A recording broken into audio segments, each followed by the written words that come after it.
overview of what Glow is, and then we'll go into a lot of live demos, because at this time of year we just all want to see how things work.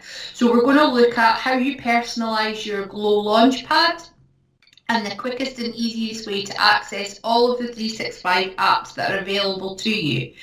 And everything we are showing you here, if you are a teacher and you're working with young people who are using Glow too, all of the stuff we're showing you can be done by them too. So this is something that you can replicate in your own practice as well. We're then going to look at Microsoft Whiteboard, and then we're going to have a little look at how to create and collaborate. So with that, we're focusing on OneDrive and OneNote. Then I'm going to hand you over to my colleague Eva, and she's going to look at some ways to make PowerPoint engaging, and also the amazing Immersive Reader. So all of the items were based on your feedback, so thank you to those of you who fed back on the forum that we issued via Eventbrite on kind of what you were more or less confident at using. So hopefully these cover all of your needs, but we have the chat. Eva and I are monitoring it, and Eva will keep me right while I'm presenting and vice versa. So if you've got any questions at all, please do stop us and pop a question in there, and we'll make sure that we try and either answer it or revisit something if we're demonstrating.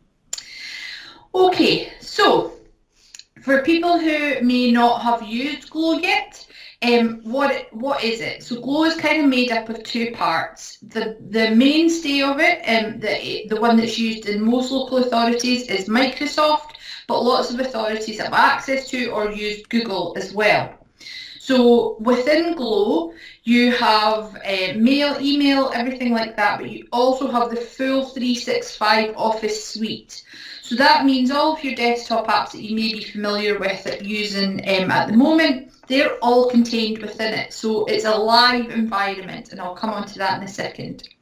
Although we're looking at Microsoft products this afternoon, I just wanted to flag up that Google is in there for some but not all authorities. If you're not sure, please check with your region, your local authority digital team. They'll be able to advise you if you have these features. Alternatively, I'm going to show you how to create your own app launchpad next, and that will also let you see yourself if you've got access to some of these apps.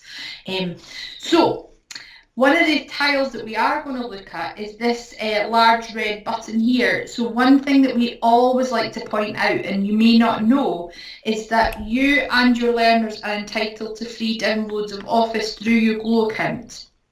You have to add the tile to the launchpad I'm going to talk about next, but that means you have full access to this educational professional suite of tools that can be accessed on up to 5 devices. Once you've used your 5 logins, you can also manage them from your Glow account, and this is available to young people too. So again, supporting that equity issue, it's a really useful app to know is there, and it means that you can have that on up to 5 of your devices. And if a family has 5 learners, 2 or 3 children, each of those 2 or 3 children are entitled to that 5 download. Okay, so it's also, as you can see there, available on any of these devices, so it's truly mobile and portable. So Glow is essentially a summary of it. It does so many things, and it's a really flexible tool. And what I would also say is, especially with this being an introductory session, even if you pick a couple of things, if you're completely new to using Glow and you want to just kind of make the most of a few things, pick a couple and choose those, and we'll always be running new sessions. But there is a whole wealth of ways in which you can create material within it, store and share it with other colleagues. And again, if you want to do professional learning or professional sharing of documents in your department, with your stage partner, or within your team, it's a really nice way to be able to do that in a lot of different ways. Obviously, there's Teams like we're using today, but you can have a document, or you can use one of the tools we're going to show you is Whiteboard to kind of brainstorm and think around ideas together. The third icon there is an evergreen environment, so it's always changing. So one of the nice things about Glow is that the products that you're there are automatically brought up to date and the newest versions are available to you. So you have access to everything that is current and replicable. So if you've got secondary pupils, this is a really good way to ensure that they're using software that is current version. So if they're going into the workplace in the future, they're using the right appropriate tools that they might use in their future roles. And also, because it's cloud-based, as long as you have access to the internet, it's anywhere, anytime. Some of the products that we're going to touch on today, so OneNote being one of them, you can use offline, and when you go back on the internet, it syncs up. But essentially, anywhere, anytime for Glow, as long as you have an internet connection, you can use all of these things. So it's really flexible, no more lugging lots of stuff around. That's always a selling point for me. I used to have loads of keychains and things. So hopefully that once I started to use Glow and OneDrive more, I didn't have all of these different bits of paper in my bag. Everything was in one place. I could just move around more smoothly. Okay, so we're going to move on to live demonstrations. Does anybody have any questions before we move on, or anything that they're really keen to see in action this afternoon before we start? Just want to make sure we're covering everything. Please do pop it in the chat if you do. No? Okay, perfect. So I'm just going to come out of this presentation.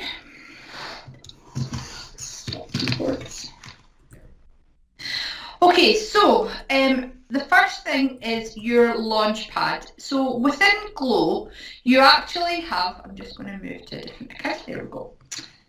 2 seconds, it'll catch up with me, there we go. So within Glow, you actually have 4 different Launchpads. So the Launchpads can be personalised for the first 2. So you'll see at the left-hand side of your screen, whenever you're in the Glow homepage, the Launchpad area, there's this sort of icon of a person. That's yours to personalise for anything that you might need for learning and teaching. And I'm going to come back to that in a second. The second one is an icon of a house. So that, for me, shows Education Scotland, but for you, it's your home base, so your school or setting that you're associated with. I know that we've got some practitioners who have joined us either from university settings or from local authority groups. So for you, that would be your central team or your faculty. So that's the second one. Third one is it is your local authority one. So again, for us, it's Education Scotland, but whatever local authority you're within, that's what you'll see there, and there will be a digital lead in your authority who is managing that. So if you want things set up there, that is your digital team you would speak to. And then the bottom one is the national one. And this is a really useful one to know if you are using Glow. It has access to lots of different, these are called tiles, so these shortcuts. So these tiles give you access to, for example, the professional learning communities, so subject specific, or we're the digital team, so we have a technologies community. And there's also access to professional learning sites, and again, we'll talk about that later. You always see that tile that I spoke about earlier, the Office download tile. And there's this site here called Glow Connect, which you may or may not have heard of. So Glow Connect is the Glow team at Education Scotland. They have a whole range of support material, resources and advice, as well as guidance on using Glow, like the do's and don'ts. So that's a really useful place to check out. If you or your learners ever have concern about something they see on Glow, this orange icon here, Report Concern, is always available to you. And as I say, it's available to young people too.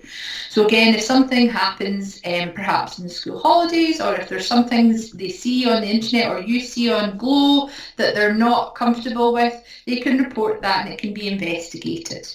So just to highlight those, and there's lots of other links there for you too, we would recommend. So going back to your own one though, you can personalise your Launchpad by selecting the Add button. So it's always at the start.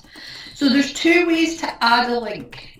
First of all is an app from the library, a bit like on your phone if you use Google Store or Apple App Store. So you simply select App from Library and it takes you to Glow's App Library. So you can scroll through and see all of the apps that are links that are available to add as tiles. You can source down the left-hand side by curriculum level, by curriculum area, by paid or free apps, and by category. But honestly, my top tip would be just have a scroll through and see what takes your fancy. There's loads in there. There's lots to support learning and teaching right across the curriculum. Up in the top right corner, we have a search bar that I would suggest that you always type in 365. And that will let you see all of the Microsoft products that are available to you. So you'll see them there. So again, if I wanted to install that Office product that I was showing you earlier, I would simply select the box, select the tile. I get a little pop-up window that gives me some information. And then all I would do is select Add to my Launchpad. Close the little pop-up window. And for today, we're going to add in a couple of other ones. So we're going to perhaps add in Teams. Let's want to do it on this device. So we'll add in Yammer. There we go, add and click. So all I'm doing is selecting what I want and clicking. Whenever I'm finished adding a tile, I just go up to the rocket in the top of my screen where it says Launchpad. And that will eventually, as fast as my rather slow internet takes us, take me back. And you can see there's those two tiles that I added. So I can move them around as well. So I can use that edit Launchpad and I can use drag and drop. So if I know that this is going to be, for example, I want to highlight this to my class, I'm going to put that at the start and I can have them in the order that suits me. One other thing is you can create a personal tile, and I use this loads in my teaching practice. So you might have websites that you go to frequently. You may be doing an IDL topic that you want to have on your board quickly and easily without having to search for it and changing tabs. So to do that, you simply go to Add Personal Tile this time, and I'm given this pop-up window. I'm just going to grab a URL from a website. So this is the science one that we're going to add. Just let this catch up with me. So we're going to add these BP resources, which are really good if you haven't seen them and you do teach any STEM subject. I would suggest taking a look. So I'm going to put in here BP resources. And the one thing to remember about this is it should always be around learning and teaching. So just making sure that any of these links are suitable for learning and teaching. So once you have the link, and it could be to anything at all, paste in your link. And then you'll see that I've got these two buttons. So I can upload an image to go with something. So for example, if I had a link to a YouTube clip, I could paste the link in so that it was just something that I was aware of, or I could generate a thumbnail from the website. So what that means is it takes a snapshot of the website and it pops it in there. So I've got that little visual link. This is really good if you've got younger learners. When I taught P1, I would often do it with a character if the website didn't have a great front page. Oh, it's just taking a wee moment. But you can just take a snapshot, and it means that for learners who are still learning to decode language, they're able to access it visually. That seems like it's going to take a little while. We'll click OK and see what it does. May have crashed it. Whilst it's thinking, we'll go back to this Launchpad, and you can see here, this is an example of some links that I've pasted in. So I just followed that, add personal tile, popped in that URL, and you can see here, when I generated a thumbnail. This is my tiles all ready to go. Let's see if it's sorted itself. Nope, still thinking. So I think that's more my network connection though. Let's try it quickly again. Personal tile. Give it a title. STEM resources. We'll generate a thumbnail.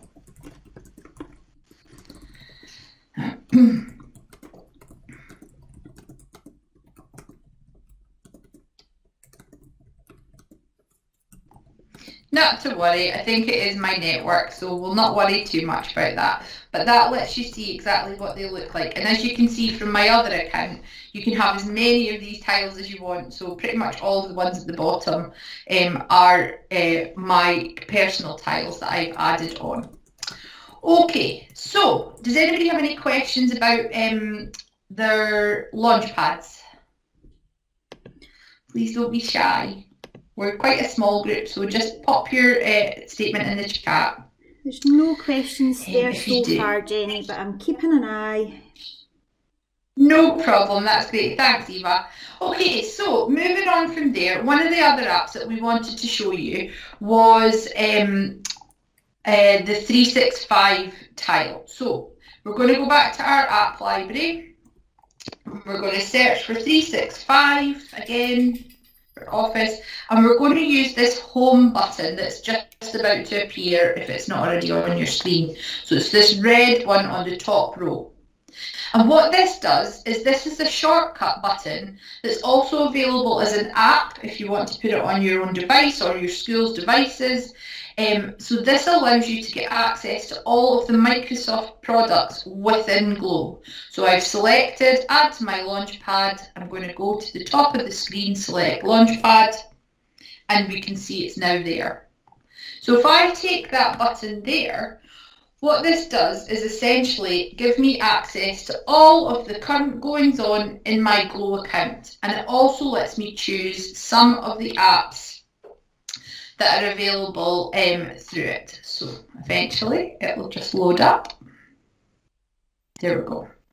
So this is a new account, so there's not very much activity on it. This is for demoing. So you can see here, the first thing to notice is up in the very top corner, the set of 9 dots. It's called the app launcher, but it's also known as the waffle. So it depends on where you're based. That's because it looks like a bird's eye potato waffle. So if you select that from inside any Glow Microsoft product, so it doesn't matter if it's Word or Outlook Mail or Calendar Sway, those 3 dots are always there and they will always give you a little shortcut to get to any of these other products. However, that red tile, the home button we just added, does the same thing. It has an added benefit of not just showing us these apps down the side, but showing us recent activity that we've been working on. So if you are starting to use Glow or using it a lot rather, then you can see recent documents and you don't need to worry about going into your OneDrive, wondering where it is, or searching back for who you've shared it with. So it'll show you all of your documents, show you recent things you may have created. It'll show you things that you have shared with you, and then things that are favorited. And it'll also show you things that are recommended, so things that you've created recently, and these appear along the top. You'll remember I spoke to you about downloading Office. If you want it, that button is also always available inside that home button. So it's a really useful tool to have. So if we go straight from there and we go into OneDrive. So OneDrive is essentially your cloud. It's like a portable USB pen, but it belongs purely to your Glow account. From your OneDrive, you can share everything you create by default is your document. It's within your Glow account and it's for learning and teaching. You can choose to share it, and we'll cover that in a second, but there are 3 or 4 main features that we're going to cover. So when you go in, there's those options that you just saw again, they're down the side. So My Files, Recent, Shared will allow you to see things people have shared with you, me rather, or you, and then things that you have shared. So I shared something with Eva earlier just to let you see what that might look like. So if you ever think, did I share something, or somebody says to you, I've shared something with you and you can't find it, that shared button is a great place to check. It's also useful if you are using it with a class. It's a quick, easy way to find things. Also, you have a 30-day recycle bin, so you can get anything back, and there's a 60-day retention policy on that.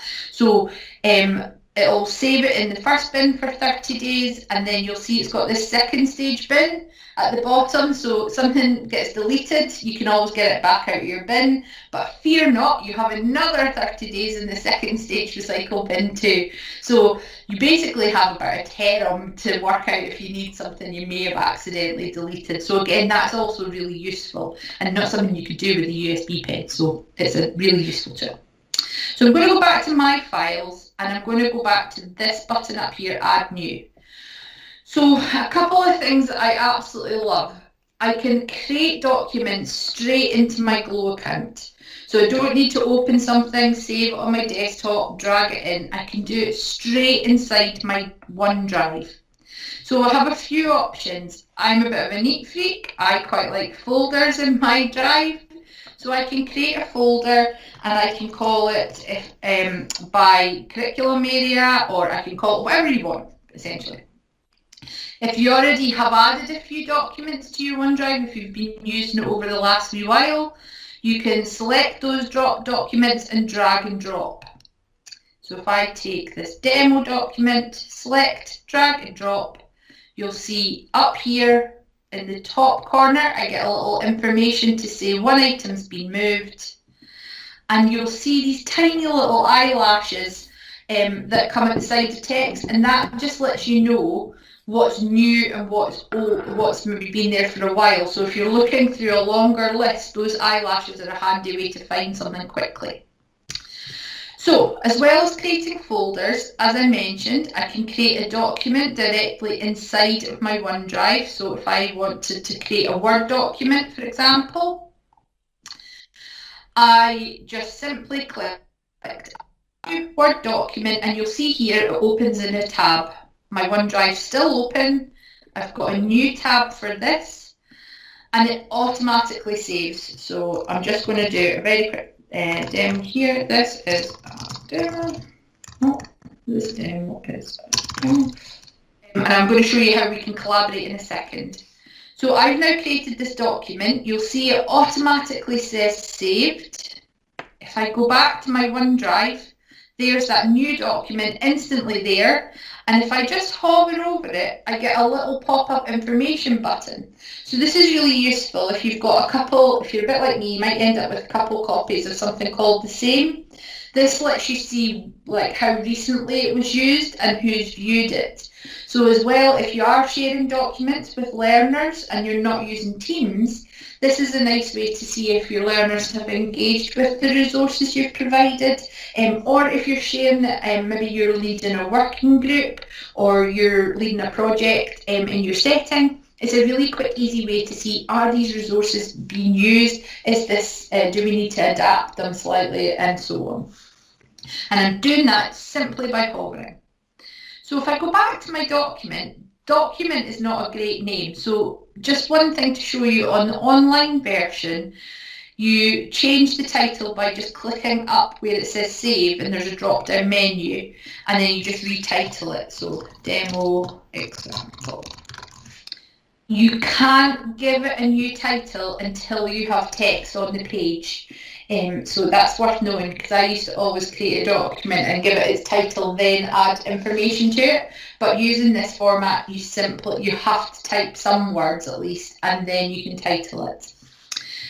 Once you feel that you're comfortable and that you're happy, make sure it says saved rather than saving, because you don't want to lose anything, and simply close the tab, and it will show you that document is in there. And it just is private. So on here it shows you the size, as well as if it's private, as in it's just your account, and if it's shared, like this one is with Eva. So the next thing is, just from this, you can also use it as a shortcut to websites. So if you are on, for example, a working group, or you're looking at some professional reading. So I used to do this a lot for my CPD when I was back in school. I would go in here and I would have like a folder that said CLPL, and I would put down professional reading links I wanted to check out when I had CPD time. So I would basically go into Add New, create a link, and here's one I made earlier for Did You Learn Scott that Eva and I are from. So simply select it, take your link, and this would be good for like GTCS or anything that you want to have essentially. Go back to your OneDrive. So I clicked, I'm just going to click here again, Add New, went down to link, and all I do is paste the link in here. Then I can give it a new name. So if I go delete that, and I'm going to put Did You Learn Scott CLPR. So now in my folder, I have a URL that when I click it, eventually, I knew I shouldn't click that. My internet is probably just going to give up the ghost shortly. There we go. So now when I go there, I can go in and I can see what webinars are coming up, and I can see what learning pathways are there. And it's just a really nice way, rather than having document tabs or a list somewhere else, it's just a really neat way to keep everything in one place. Everything's there, and if you do want to share, if you are on a group and you think this would be great professional reading for my stage partner, or I want to share this with them, you have ways to share from within your OneDrive. So in here, really quickly, you can go to share, you can delete something, you can look at the version history. So if I go to share, I get this pop-up window, and we have a few options. So we would normally suggest that you only really use this specific people option. You can choose whether they can just view it or they can edit it.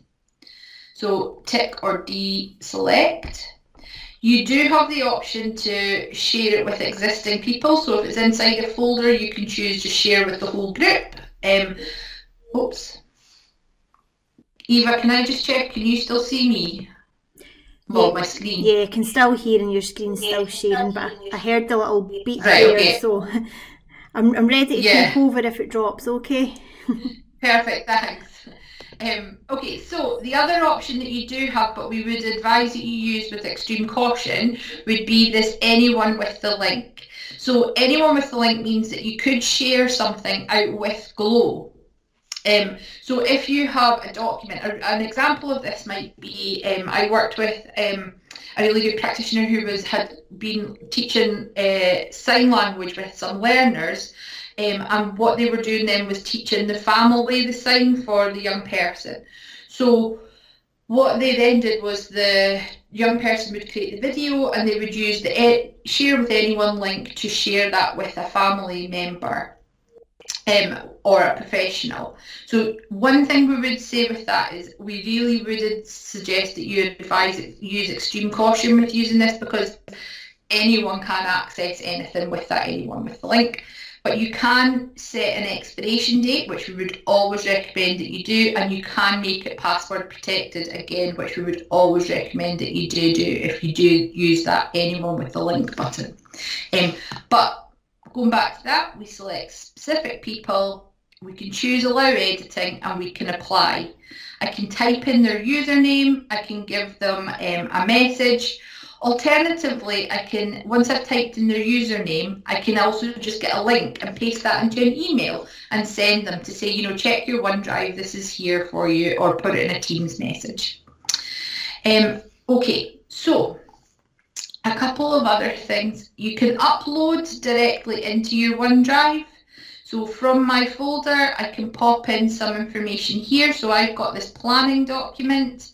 So I'm going to upload that. So just like my USB pen, you can see I've taken a document I was working on. I'm going to use this push button to share it with Eva, so share with specific people. W. And then I'm going to hand you over to Eva. So Eva can now see that, hopefully in a second at her end. She can then have a look at the document at the same time as me. If I click open,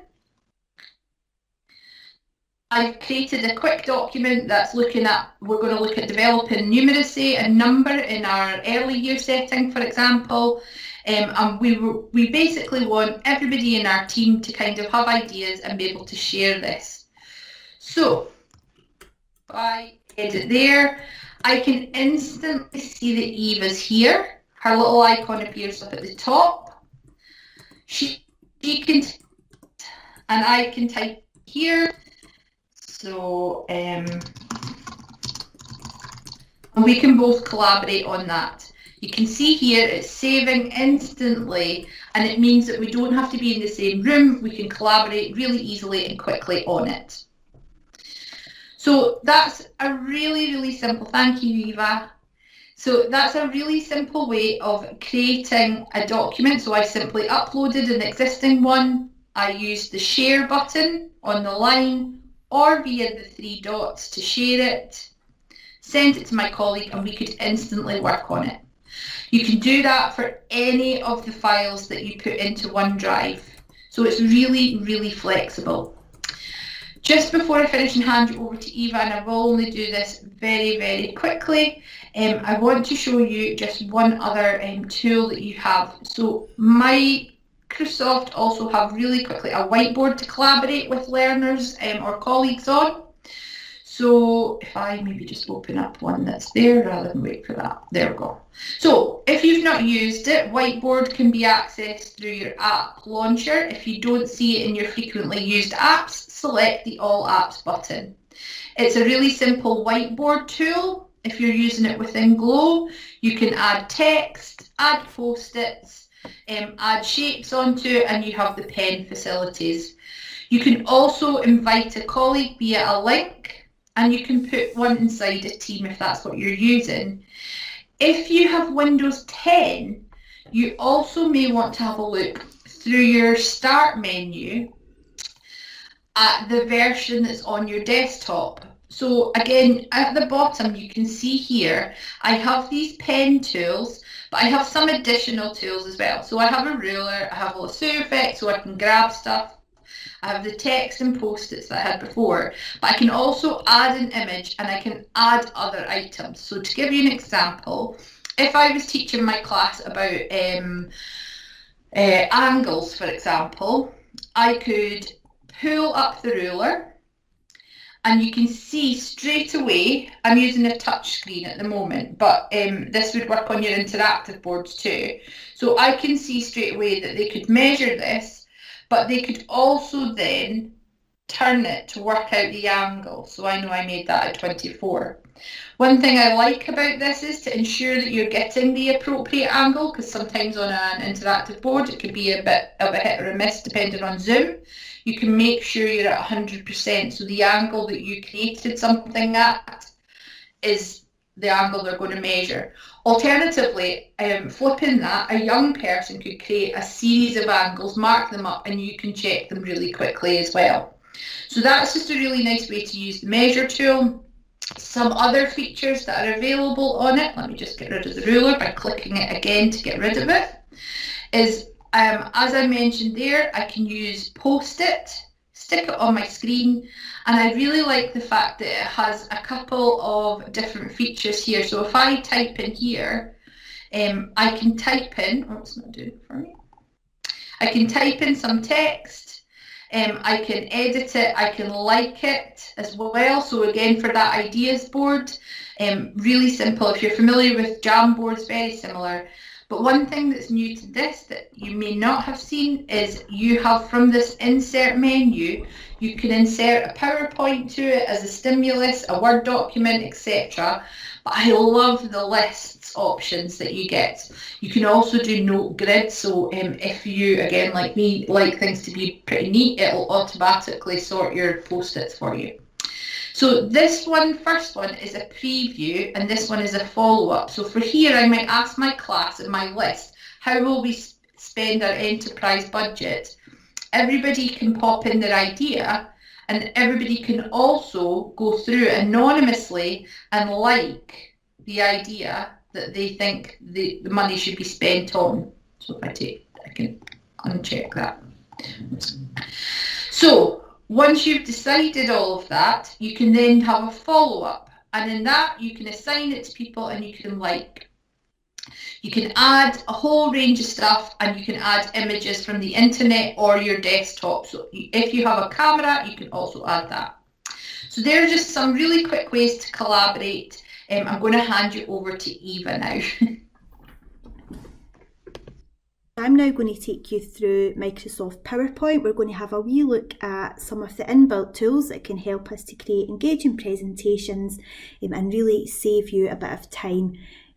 So we're going to go back to our Launchpad into our Office 365 home tile.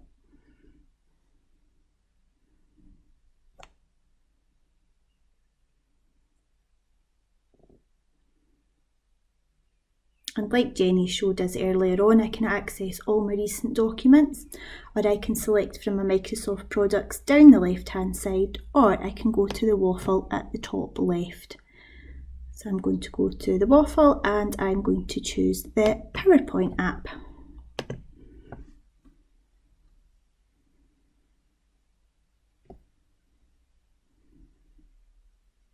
And there under the recommended I can see all the PowerPoints that I've been working on recently. But for our demo I'm going to create a new blank presentation. Okay, so for this demo we're going to add a title slide. And the title of this PowerPoint, just give it a little second to catch up, it's going to be Scotland's Beaches. Because I'm dreaming about being on holiday at this time of year. Okay, I'm just going to take out the subtitle slide, text box. And what I would like to do now is I'd like to input a nice image in the background here. So I'm just going to go to Insert, and I'm going to go to Pictures, and I'm going to go to Bing Pictures because I want to bring in pictures, you know, that from a variety of locations and not just pictures that I might have on my device or in my OneDrive. But what you can see is happening here is even before I have gone to select a picture, the designer tool has kicked in. And this has given me a variety of different options that I might want to choose just really quickly to get me started. So I don't really see anything there that's jumping out to me so far. It uses artificial intelligence and it picks up words that we are typing in to give you some suggestions, and sometimes there's just a lot of nice random suggestions in the background there as well. But for our demo I would like to add in a picture of a beach. So I've gone to Bing Pictures. I'm going to type in Scotland Beach, and hopefully I'll get some nice images of Scottish beaches coming up. Now you'll see the Creative Commons box is ticked here. I'm going to leave that on because that tells me that we then have the permission to use any of these images. And this is a really good point when you're working with learners in terms of digital literacy, and in terms of the literacy and English curriculum when we are talking about finding and using information as well. So just always good practice to keep that box ticked. Okay, so I'm going to go for this one. And now we can see the designer tool working its full magic. So before we had this option, I would probably have played about with this image. I would be dragging it, stretching it, you know, trying to get it to look nice. I'd be altering the text to make sure that the text stood out against the picture. But with the designer tool that automatically kicks in down the right hand side here, I do not need to do that. So you can see all the very kind of professional looking different design ideas that has popped up. So I'm just going to go for this one. For quickness. Okay, so you can see that that's given me a really nice starting slide. I'm just going to pop in a new slide here, just a blank one again. And let's see what happens this time when I add some more pictures. So instead of just one picture, I'd like to add a couple more.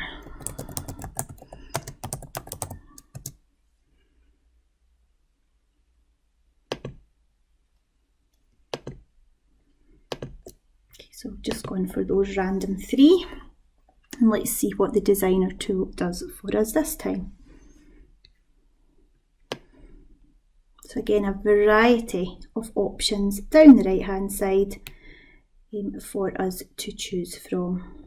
I'll just go for this one. Okay, so I'm sure you'll agree that that can absolutely save you lots of time, and it makes your images and your text look really professional. Now you also have the option on the online version here to insert an audio clip if you wish. So you can do that directly from insert an audio, but it would need to be a file that you have on your device. You can also insert an online video, but you need to have the URL to be able to do that. And in just a second, we're going to jump over to the downloaded offline app version, and I'll show you how you have a little bit more, you've got more options there with what you can add. But one thing that I really do want to show you on the online version, which is an absolutely fantastic tool, and it's, like Jenny said, an evergreen product. It's always evolving, and there's just been a new update come onto it that I just discovered a couple of weeks ago that wasn't there the last time I dipped into it, is the Rehearsal Coach. Okay, so let's just go to that. So when you click on slideshow, just as if you were going to be presenting or running through your presentation, first of all, you have this option here on the right called Rehearse with Coach.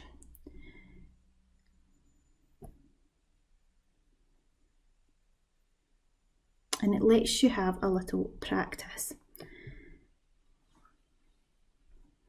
Okay, so a little box pops up.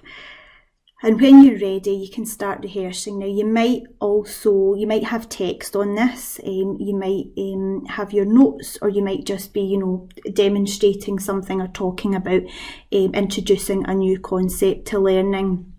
But what it does have the option for now that wasn't there the last time I used it was to use your camera to look at your body language as well. So this is really handy for learners that are perhaps reluctant or shy speakers, and they're preparing for a presentation that they're going to stand up and do in front of their peers. So I'm just going to start rehearsing. Good afternoon everyone, welcome to my presentation all about Scotland's beaches. Okay, and then just for time's sake, I'm just going to stop that one there.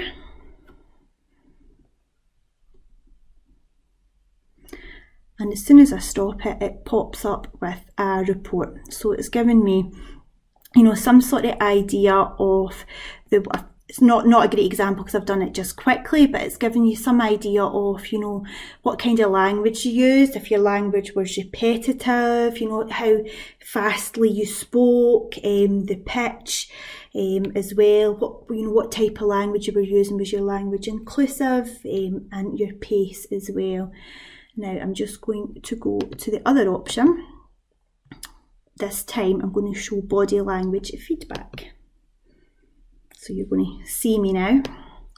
So rehearse with coach with body language feedback. Good afternoon everybody. Welcome along to my presentation all about Scotland's beaches. Oh, there we go. Good afternoon everyone. Welcome along to my presentation all about Scotland's beaches. Okay, let's see what it tells us this time.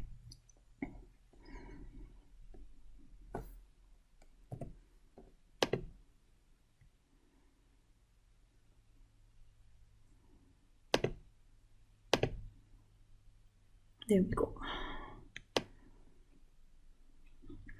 Okay, so it's telling me about where I was looking, so it's telling me about my eye gaze, if I was too close or too far away from the camera, if there was a clear view of my face, and then I missed that bit earlier on. It talks about originality, so it's, you know, it's able to judge if you're just reading text from your notes, or, you know, from note cards, or if you are able to, you know, keep your audience engaged, you know, and not be just simply reading off a script.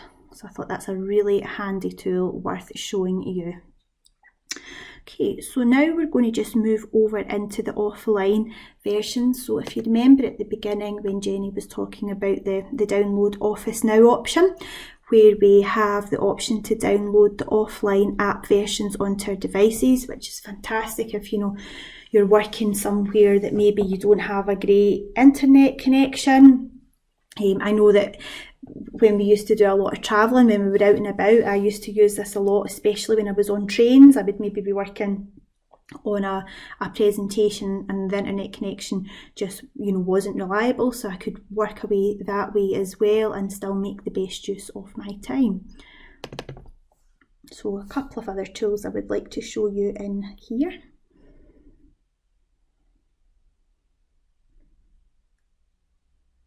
Okay, so I've opened up the app version. I'm going to go to New, and when I click on New, I get some examples here, like we did before, but this time I want to go down to something called the Quick Starter, which helps you start from an outline.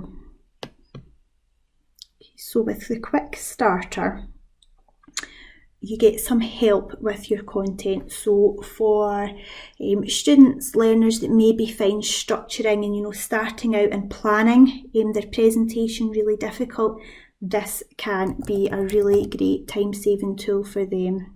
So I'm just going to do a search, keeping in with my theme of beaches.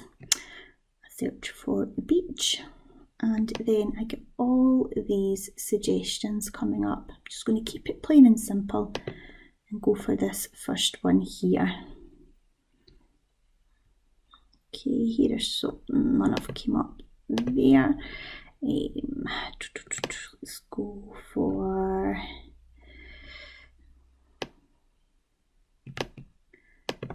beaches, perhaps it was.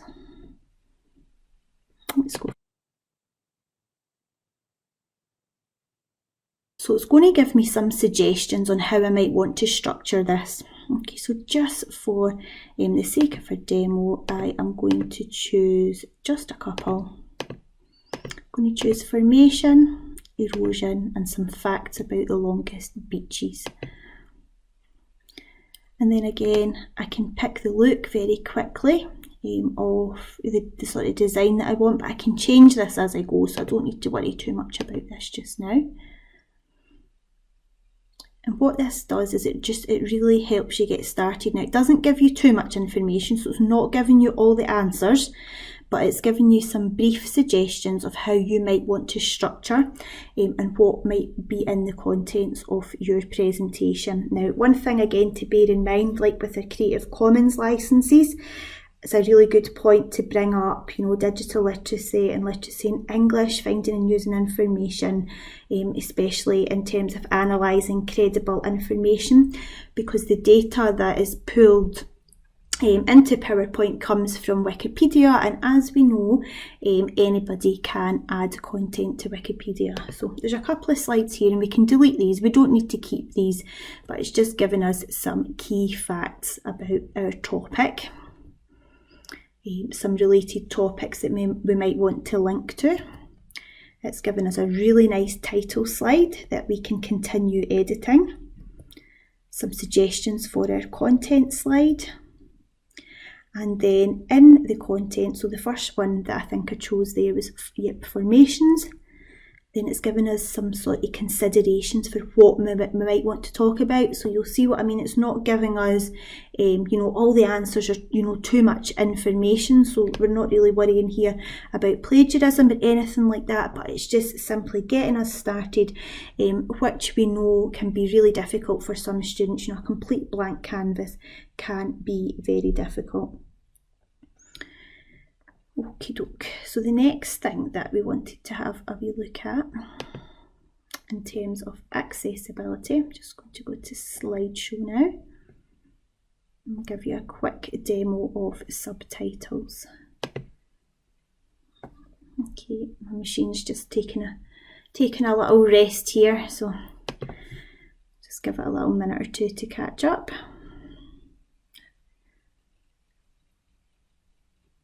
And remember, if you've got any questions or if there's anything you want us to recap and show again, please do pop that in.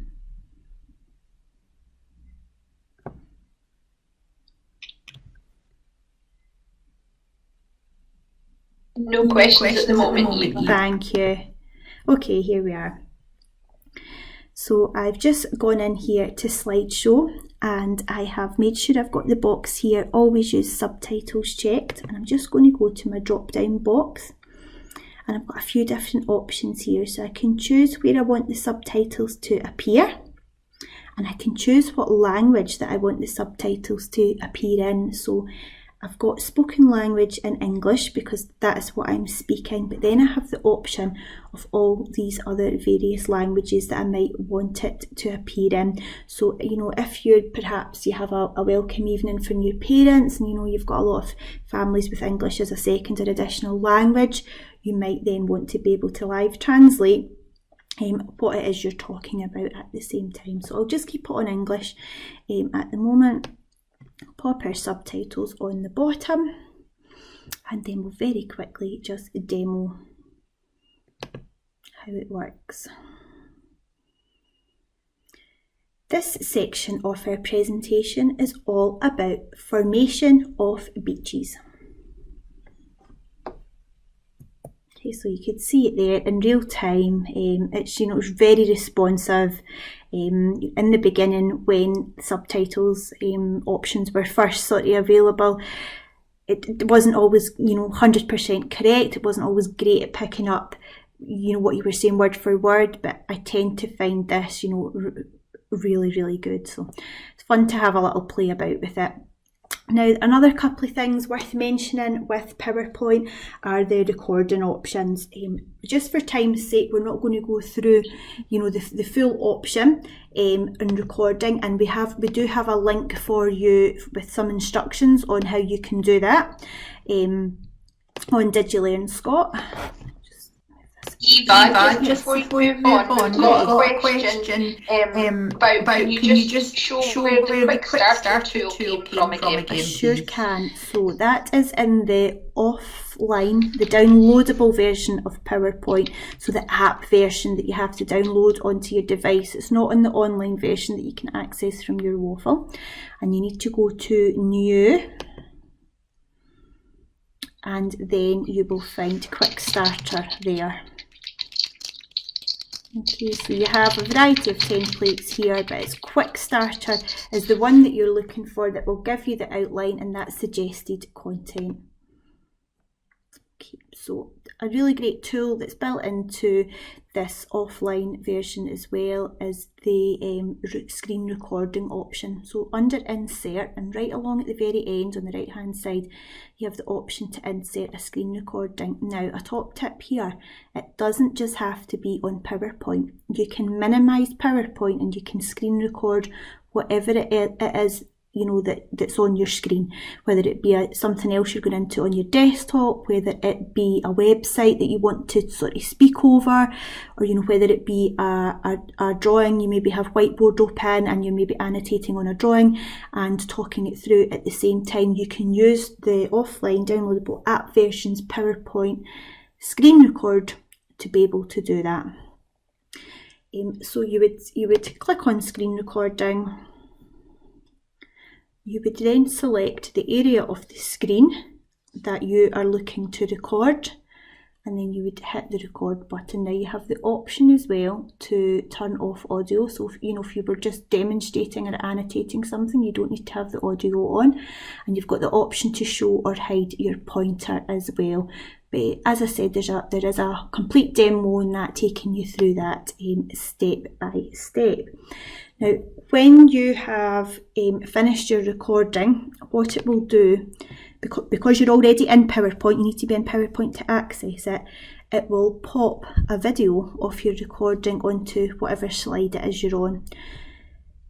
Now you can keep that in a slide, and it's quite good practice, and I think one of our previous sessions we always suggest moving it up and putting it on the first slide, so you've got a complete sort of run through video recording of the presentation, but then you can also click through the slides slide by slide, so there's that option as well.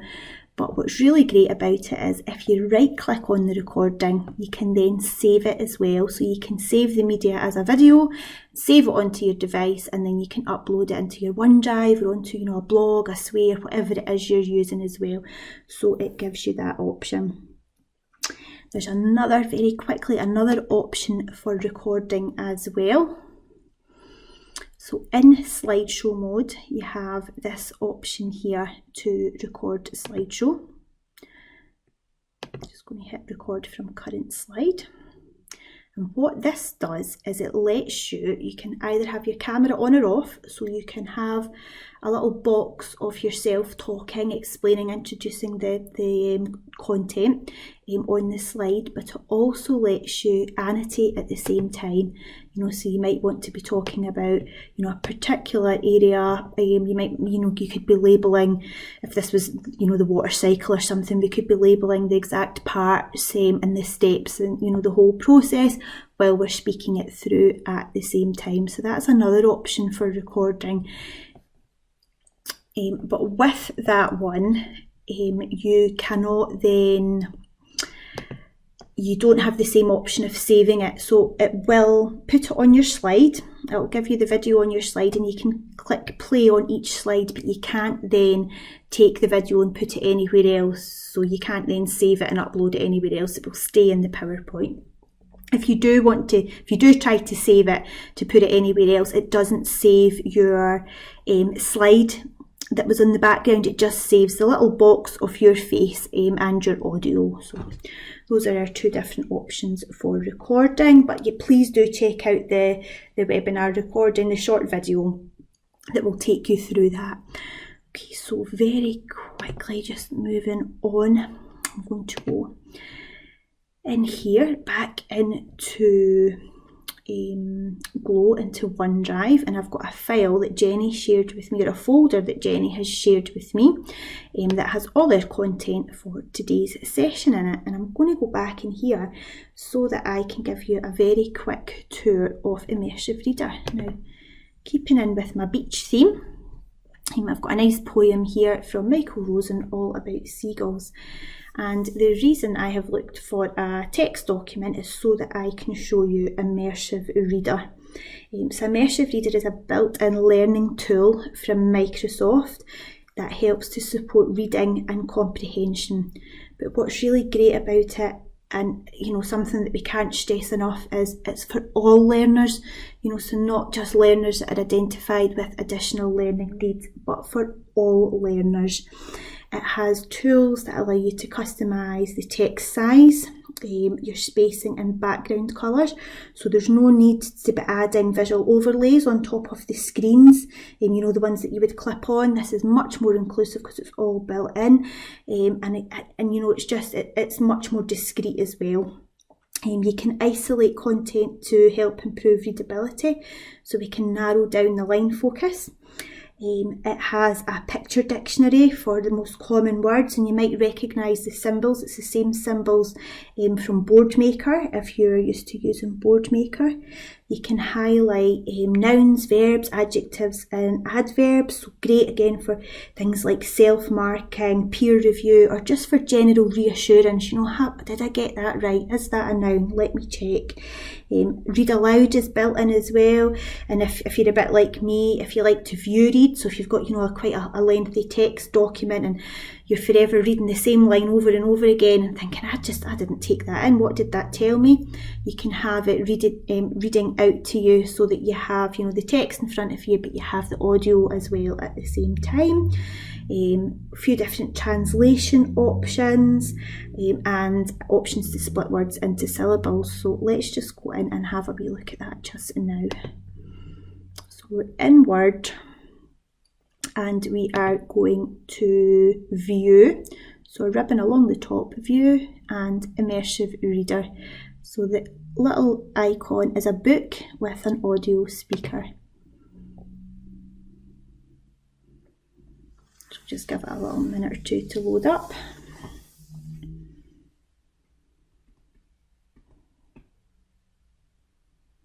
So straight away you can see that the screen is much clearer. It's taken away all the clutter, all the things that we don't want to distract ourselves with. And the first option we have here is for it to be read aloud. The seagulls. The seagulls think we live at the seaside. And as you can see, it highlights each word as it reads. Now we have some options next for voice settings. So we might want to slow the voice speed right down. We might want to speed it up. We might want it to be a male voice, depending on, male or female voice, whatever learners respond better to. But let's have a look and see what other options we have. So within our text preferences, this is where we can alter the text size. So let's just make that a little bit bigger. We've already got our line spacing on. That's what it looks like off. There we have it on. We've got our options to change the font. I always go to Comic Sans. I think that's just because I spent so many years in nursery, but that's one of my go-to fonts, so I always put that on. And then I have colours. So when we were talking about our coloured overlays, whatever colour works best for particular learners, they have the option to customise that. Okay, and then just leave source formatting at the moment. So let's have a look now. Seaside.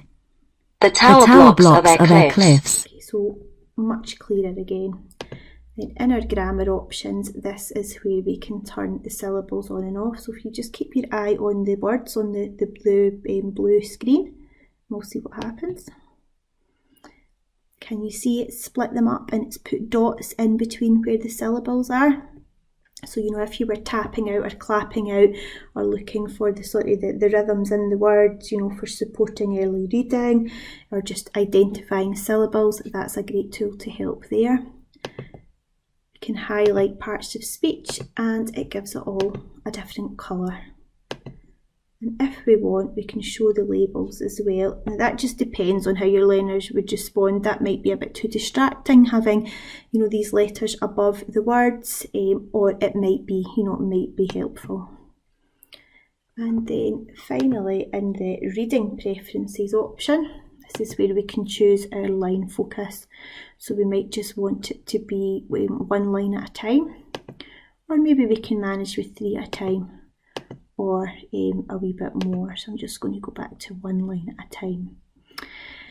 Now the option for picture dictionary is on. So what that means is if there's a common word, it will be able to show me an image for that word. So let me see. It's giving me a tower. Tower. And it also gives me the audio as well.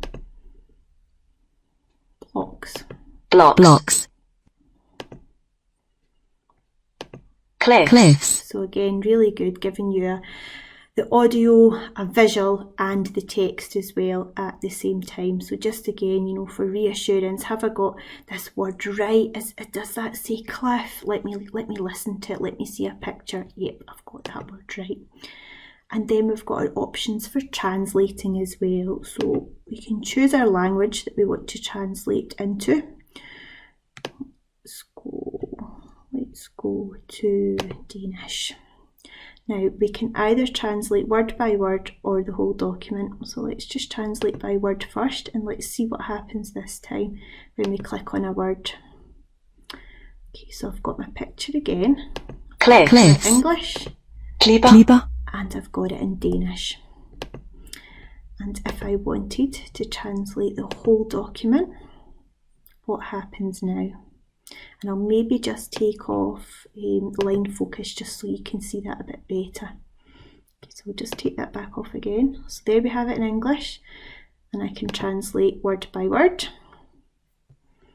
But if I select whole document, then it translates the whole document for me. And when I click on the word or a word, I can then get the English as well at the same time. Okay, so I'm sure you'll agree that that's an absolutely fantastic tool. It's built in, so there are a few variations depending on whether it's the online version of the offline app, and we've got a grid, a little table that we can share with you to show you where you can find the Immersive Reader and the learning tools. One more place I would like to show you where it exists that you might not know about it, and this is a really handy place. I'm just going to go back. Have a web page that has, you know, like this one, lots of content. There's lots of web parts all round about it that could be quite distracting and take you away from the text. You can kick in Immersive Reader. So I'm just going to click on the little book symbol again with the speaker. Just give a little second to find it. Okay, then I've got my options here, so I can read aloud.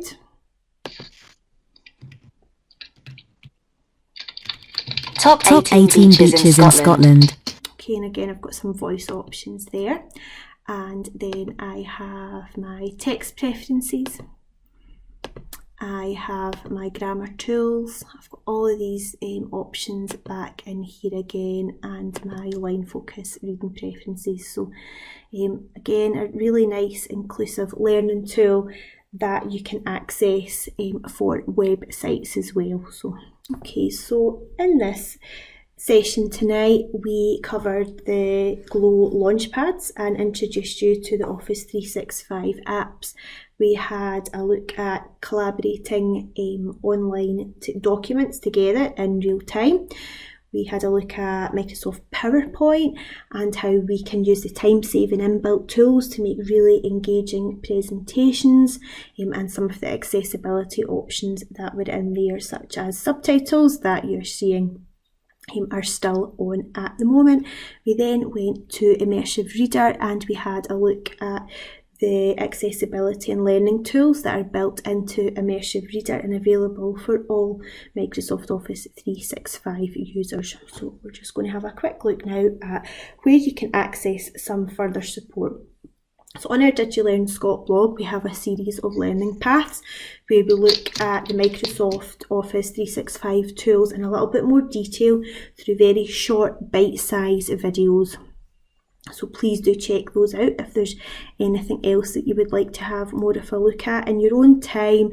You know, they're just bite size. They're just, you know, little bits here and there that you can pick up and work through when you have the time.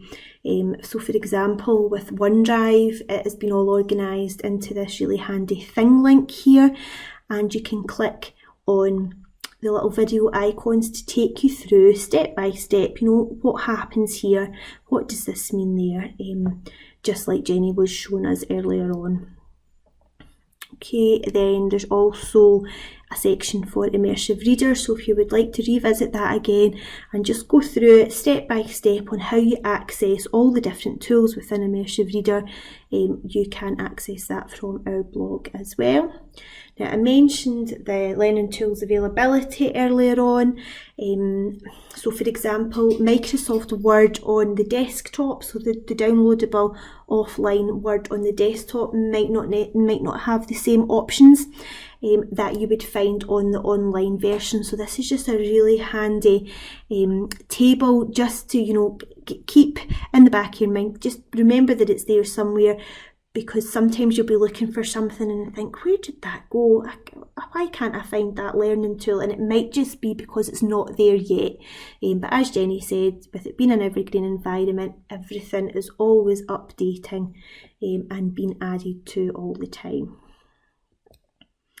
We also have a Did You Learn Scot YouTube channel where you can access all the videos directly. So if you don't want to go through the blog and you just want to start browsing the webinar recordings that are on there. So for example, there's a playlist for PowerPoint, or if you search in the search bar of the channel for PowerPoint, it's going to bring up all the related PowerPoint videos.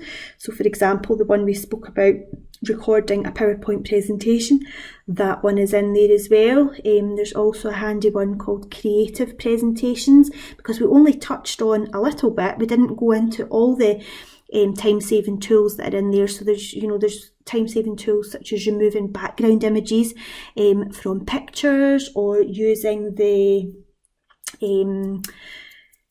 what's the word called, Jenny, when you make things move? Transitions, using the transitions tool to create little animations as well. So there's all sorts of other options in there. Now, the learning resources don't just stop at DigiLearn Scott. Of course, the Microsoft Educator Centre have a huge array of courses, online courses, bite-sized courses that you can work your way through as well. So this one here on the screen is, for example, a learning pathway about distance learning. So they're not all tool-based courses. Absolutely lots on there to support pedagogy as well. So do check that out if you have the time. In the intro, Jenny talked us through Glow and mentioned a few of the different places within Glow that we can go to for help, such as Report a Glow Concern. We've popped the links for those into the notes as well. But Glow Connect is where you can access some further help about Microsoft Office 365 as well. And if you have a question about Glow Access, this is also where you can find out who your Glow key contact for the local authority is as well. Okay, and that's it from us. We have an evaluation form that we would really appreciate when you have the time, if you could fill that in for us, because all your comments or questions that you put on it help us to shape our offer of support for you. So, whatever you want to see coming up from DigiLearn Scott, please do mention that, put that in, and that can help us as a team work together to meet your needs and provide the sort of training sessions that you are after. And we'll pop the link in the chat there as well. And that's it from us tonight. So thanks everybody, and